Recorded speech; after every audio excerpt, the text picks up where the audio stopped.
Hey guys, welcome. It's Monday after Thanksgiving and we are launching into a new unit that we're going to complete before Christmas break. This is over informative writing. Now there's lots of types of informative writing. One of the main things you need to have in mind that it is nonfiction. So it's going to be using facts and supports to justify or back up what you have to say. Now there's three primary styles that we're going to discuss, and as a class, we're going to choose which of those three we're all going to use. Now we'll have individual topics, so let's say it's compare contrast like what is on the board. Maybe you want to compare and contrast Mustangs to Camaros, or you want to compare and contrast soccer to American football, or Michael Jackson to The Weeknd. I don't know. Anything, LeBron James to Michael Jordan, we know who's better. 23. But anyway, so there's your topic would be something that I approve that you come up with. But we're going to vote as a class for which of these three styles of essay. But we're going to go ahead and discuss all three real quick, just so you have an idea of what each are. And if you need to come back to this, then it'll be available to you. The first one is compare and contrast. So far, a lot of students have been familiar with the difference between compare and contrast. So compare is how they are the same or similar. Contrast will be demonstrating how they're different, how they're not the same. So to compare Ford Mustang with the Chevy Camaro, I would say they are both cars. That is comparing. Now, contrast would be one is a Ford product, the other is a Chevy product. So that's one type of contrast.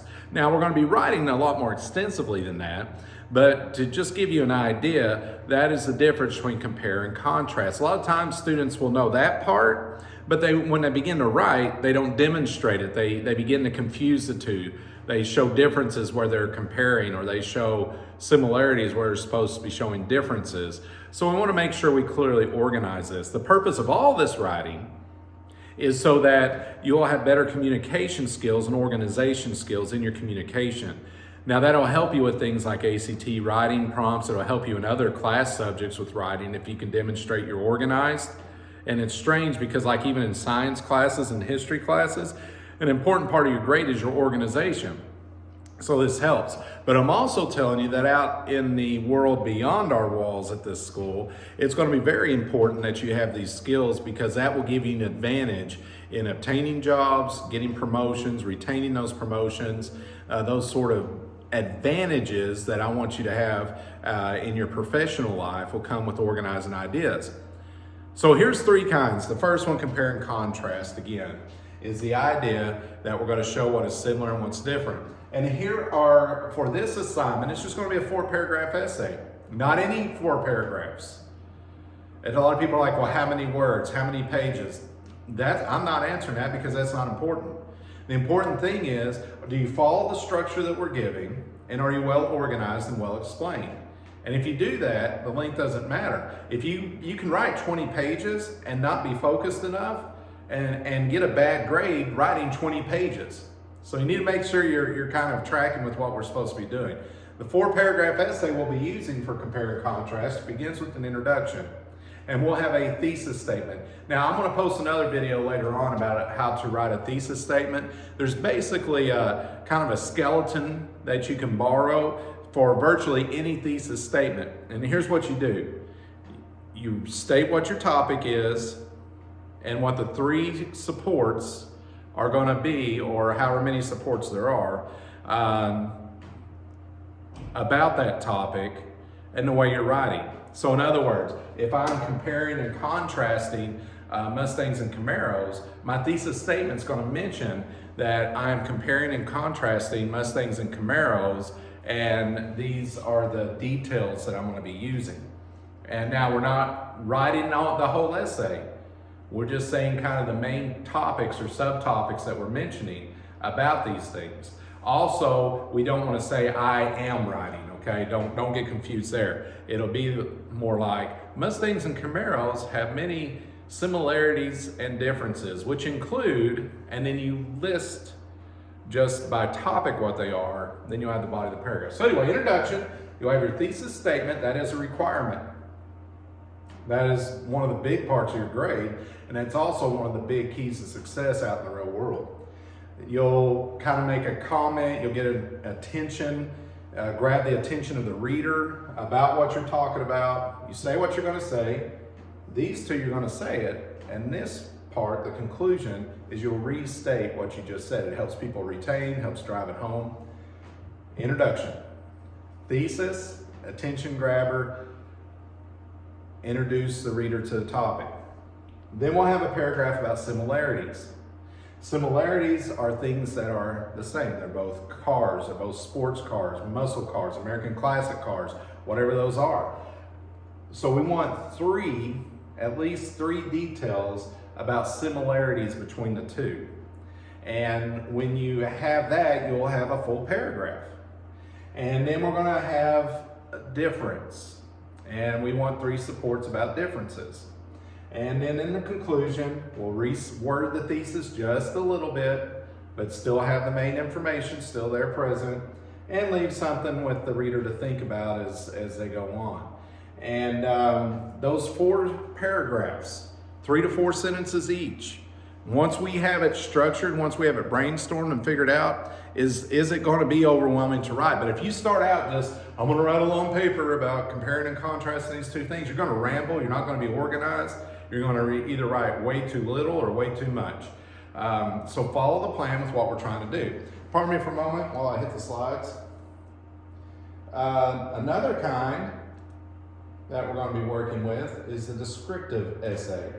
So another option would be the descriptive essay. And here's how the organization of that flows. Thesis statement's going to be similar. It's going to be, it's creating a strong picture of a person, place, or thing. All right. And so let's say we choose George Washington as our topic. So we're going to have a thesis where and it's going to mention these two things. So I could say George Washington was an important general and president in our nation's history. So those are the two main topics. I've introduced who I'm talking about and an attention grabber. We'll talk about how to do that later as well. We have our introduction. Topic 1. So I'm going to say one of the main areas of George Washington's life is him being a general. All right. Now I could say like his personal life, and then I could talk about his wife, his kids, his upbringing, his occupation, stuff like that. But in this case, I think it kind of is a good parallel to look at him as a general and a president, because those are two very public, very strong parts of his life. So as a general, I could do different kinds of supports. I could go through and list 3 ways that he led as a general, or 3 important events as a general, or 3 styles of how he led as a general. And depending on which I choose, I can use the same thing for description of the second description, which is him being president. So 1 paragraph, 2 paragraph, 3rd paragraph, I'll write about him being a president. And so as a president, I could focus on 3 important things he did as a president, his style of leadership as a president, how he became president, how he led, how he left, or I could parallel with this one, with the first topic. As a general, these are 3 styles of his leadership. And then as a president, 3 styles of the leadership. So there's lots of options, but we want to make sure we're focused, and it is adequate if we have 3 supports for each. And in the conclusion, we reintroduce the thesis, reword it just a little bit, leave the reader with something to think about. And again, we'll talk about conclusions another day. And that would be our 4-paragraph descriptive essay. Excuse me. Then finally, we have a problem and solution essay. If this is the one we choose, or if you just need this information for later on, that's fine as well. We're looking at a 4-paragraph essay on this as well. Now, typically with like descriptive essays, I would say a 5-paragraph essay, but a lot of the teachers in our district are using 4-paragraph, and to just kind of keep them all even. That's fine. But I would say keep that in the back of your mind that later on, if you're writing for a history class or biology class or world religion class or whatever, I would keep in mind a 5-paragraph essay. But here we go. Here's a 3rd type of essay. We've had compare and contrast. We've had descriptive. Now we have problem and solution.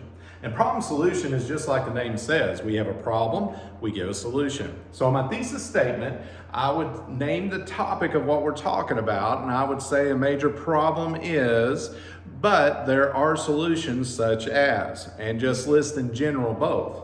And that's our thesis statement, our attention grabber. We have our introductory paragraph. The first body paragraph, second paragraph of the whole essay, will describe the problem. And there's a couple of ways to approach that. I can say, here's a problem, here's 3 reasons why.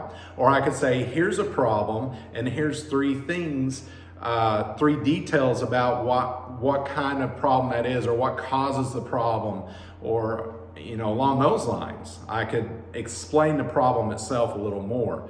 So you can either say these are reasons why it's a problem, or these are causes of this problem, I guess is how you could word that.